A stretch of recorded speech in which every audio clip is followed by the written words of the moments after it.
E aí, meus bidos panteras, e aí, meus bidos wakandanos. Bom, galera, hoje eu estou aqui para falar sobre a saga inteira do Império Intergaláctico de Wakanda. E sim, eu estou fazendo isso em homenagem à estreia de Pantera Negra. Eu decidi mudar os meus planos. Em vez de falar aqui no canal, vídeo por vídeo, sobre cada volume de Pantera Negra, dessa saga do Império Intergaláctico, eu decidi falar logo tudo de uma vez. E tem um motivo para isso que eu vou explicar mais para frente. Mas no todo, vocês precisam entender que, como tem muitas HQs para falar aqui no canal, eu decidi logo fazer, né, um resumão aqui, falar de uma vez se a saga inteira vale a pena, né? Logicamente eu vou destrinchar volume por volume, mas eu não vou dar spoilers, então pode ficar tranquilo com isso, ao mesmo tempo que eu estou aqui já homenageando e me preparando para a pré-estreia de Wakanda Forever, que eu estou super animado.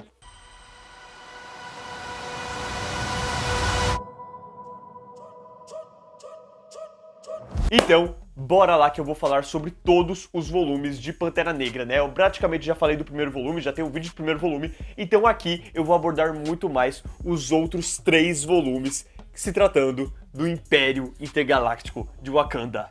E aí, vale a pena? Os rebeldes libertaram um grande campeão das minas de Vibranium, alguém que a deusa Bast nomeou seu avatar, um combatente de proporções míticas. Uma vez que suas lembranças forem restauradas, ele não poderá mais ignorar o seu destino. Esta é a história de um herói reduzido a escravo. Um escravo que se tornou uma lenda. A história de um rei que havia perdido seu país e agora terá de reencontrá-lo. Após T'Challa descobrir que é o escolhido para acabar com a dominação do Império liderada por N'Jadaka, ele se une a M'Baku e Nakia para acabar com a escravidão, conseguir a memória de todos que a perderam de volta e arrumar um jeito de voltar para a sua Wakanda, onde Shuri, a Tempestade e a sua mãe o aguardam. A partir daí, a trama segue numa crescente avassaladora que mostra o grande domínio de Ta-Nehisi Coates como escritor, deixando claro como ele estava ciente de tudo o que queria fazer, como queria fazer e onde gostaria de chegar, sempre mantendo a história num ritmo dinâmico que só se aquieta para fazer revelações, trazer algum drama ou preparar o leitor pelo que virá a seguir, principalmente quando se trata de batalha. Isso ele faz muito bem. Aqui, o roteiro não só entende o que fazer, como um modo de prosseguir a narrativa.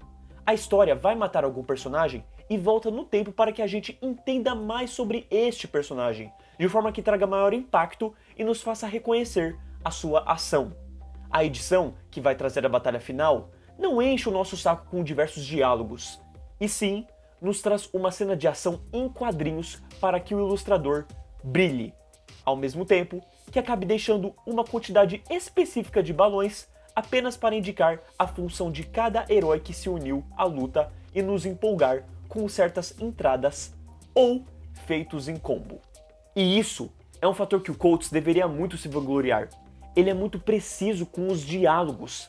No primeiro vídeo do primeiro volume, eu comentei sobre como ele não trazia balões de pensamento, e sim apenas as falas de cada personagem.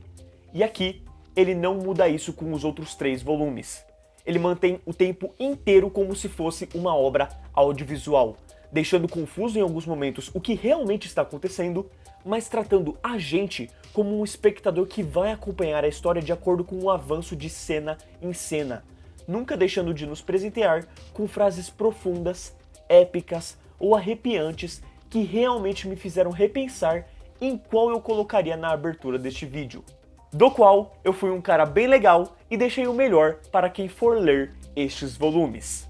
E aproveitando que eu relembrei um comentário feito no vídeo do primeiro volume, eu vou relembrar outro, que é a comparação feita sobre esta fase misturar Marvel com Star Wars, algo que para mim ficou ainda mais claro e destacado nos volumes posteriores.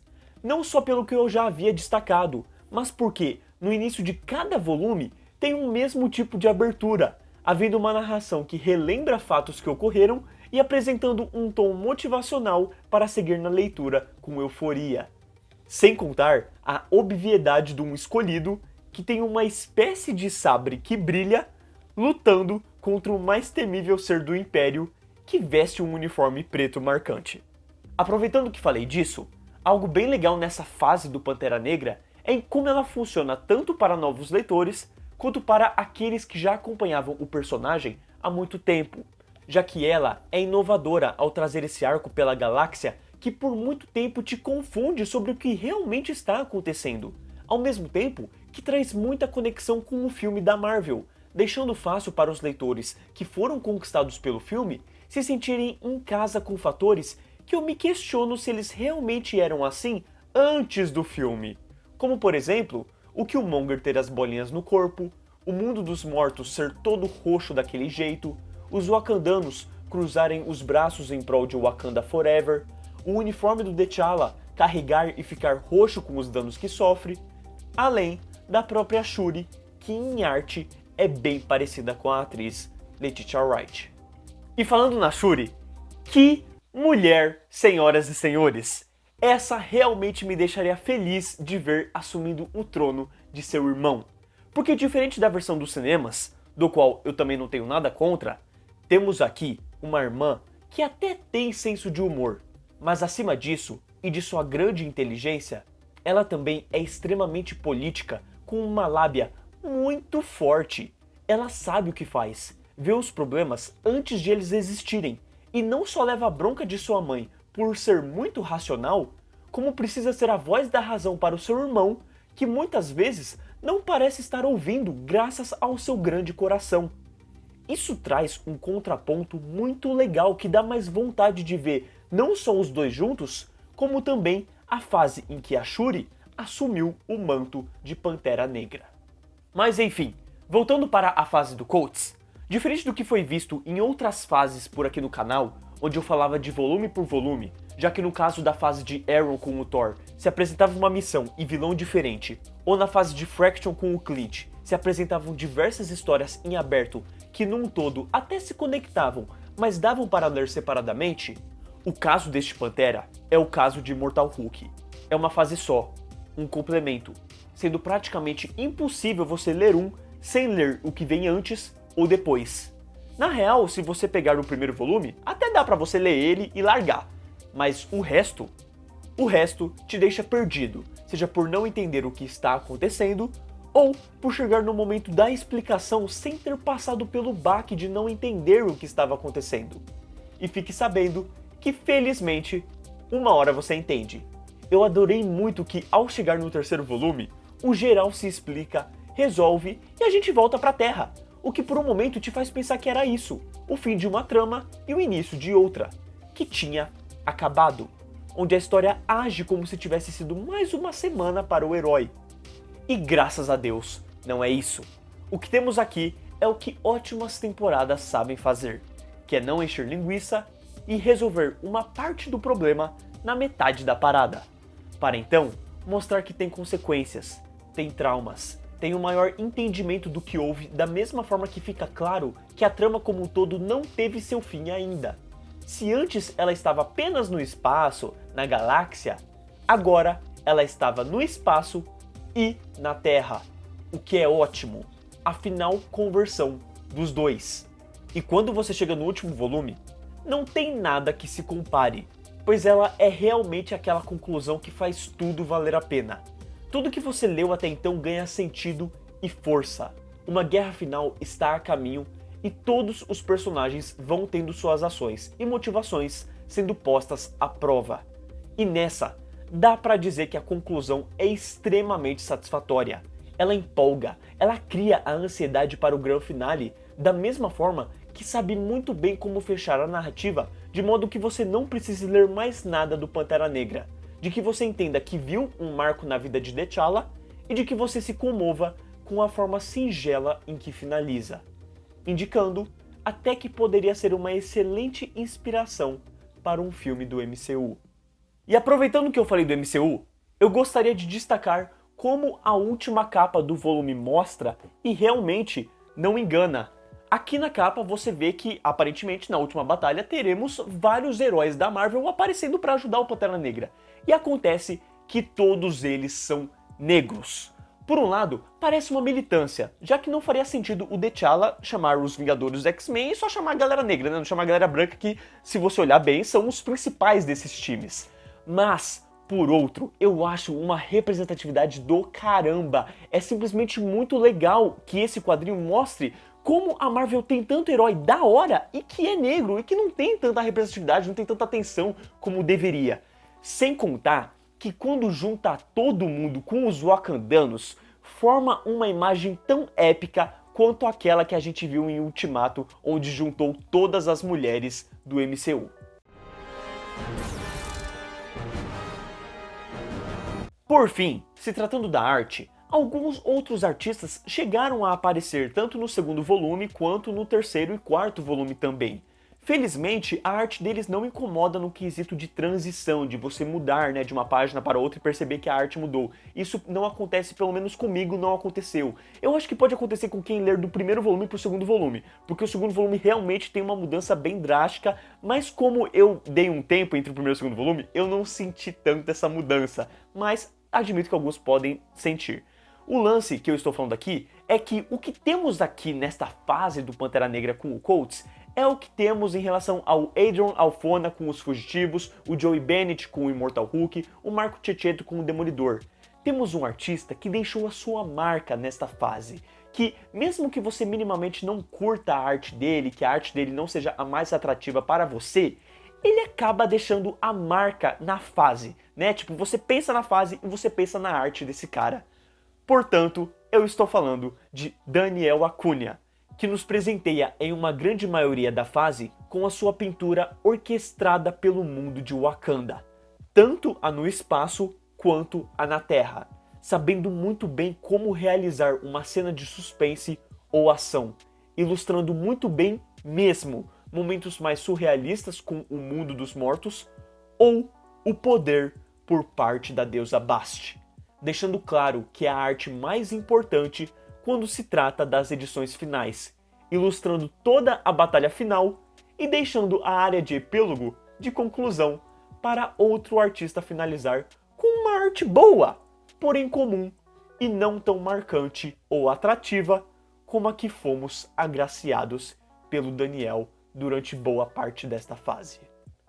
Sobre os encadernados, todos estão muito bem cuidados e finalizados, tanto no quesito da capa dura, né, e da folha ter uma espessura que dê a impressão de ser eterno, de que daqui 30 anos vai estar bonitinho do mesmo jeito que está agora, como também tem em seu final algumas artes alternativas que são interessantes, mas não tão legais quanto aquelas informações que o autor traz no primeiro e segundo volume sobre este universo, sobre os personagens, quem é quem, o que é o que, explicando pra gente mais desse universo, né? Porém, eu sinto uma pena de não ter uma curiosidade do autor explicando da onde que ele tirou essas ideias, de como que ele pensou naquilo, sabe? Como é que veio essa ideia dessa fase do Pantera Negra? É algo que eu realmente me indaguei muito e, pra piorar, eu acho muito sem graça que não tenha uma brincadeirinha no último volume explicando quem é cada herói negro que apareceu na última batalha final ali, porque não tem uma informação clara de quem é cada herói, e por mais que eu conheça a maioria, tinha alguns que eu não conhecia e eu queria saber quem eram aqueles heróis, mas vai ficar por isso, eu não vou ter a base de quem eram aqueles heróis, sabe? E eu fico pensando muito numa criança negra, gosta do Pantera Negra, ela decide comprar o primeiro quadrinho do Pantera Negra e ela compra essa fase. Aí ela vai chegar no último quadrinho e vai ver que existem vários outros heróis legais e negros.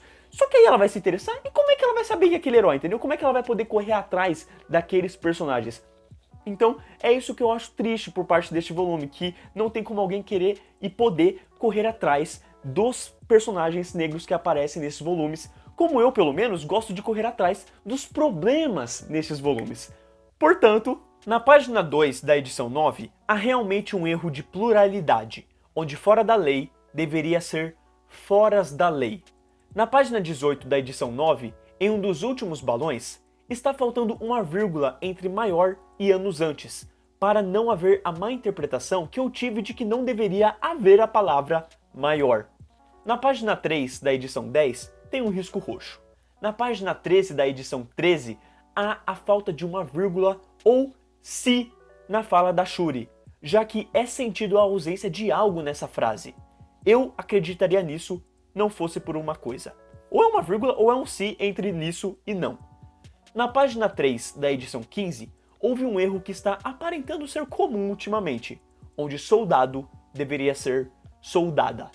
Sim, existe o feminino dessa palavra.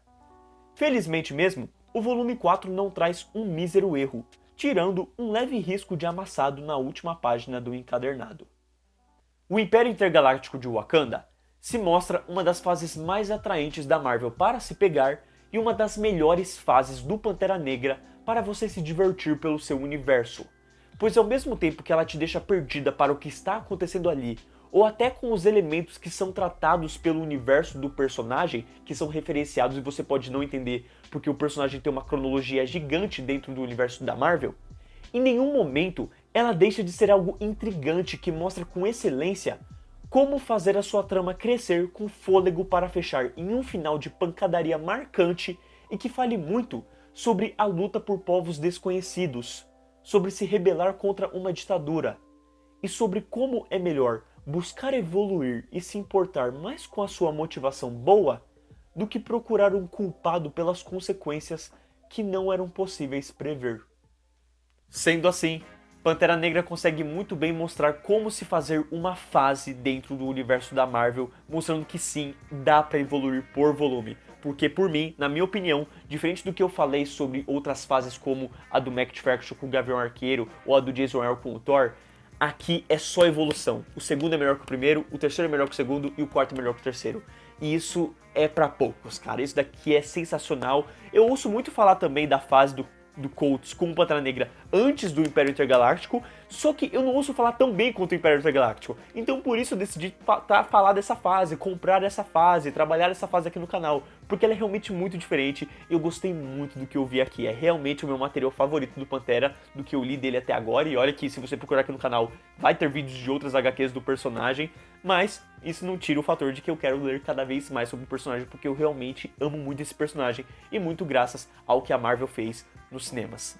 Então galera, se você já leu essa fase do Coates com Pantera Negra, se você leu a fase anterior ou só essa daqui, deixa nos comentários o que você acha dela, o que você concorda e discorda dos pontos que eu destaquei aqui, o que você acha que eu exagerei talvez, o que você acha que é realmente muito bom, né, no caso da fase como um todo, e se você acha que a fase anterior a esta vale a pena, se ela vale mais a pena, se ela é melhor ou não em relação a essa daqui, caso você tenha lido. E se você não leu, bom, tá aí uma coisinha pra você pelo menos colocar na sua lista da Amazon, porque eu sei que é caro, mas eu só consegui isso daqui em diversas promoções que a Amazon, Panini e tudo mais de site por aí fazia.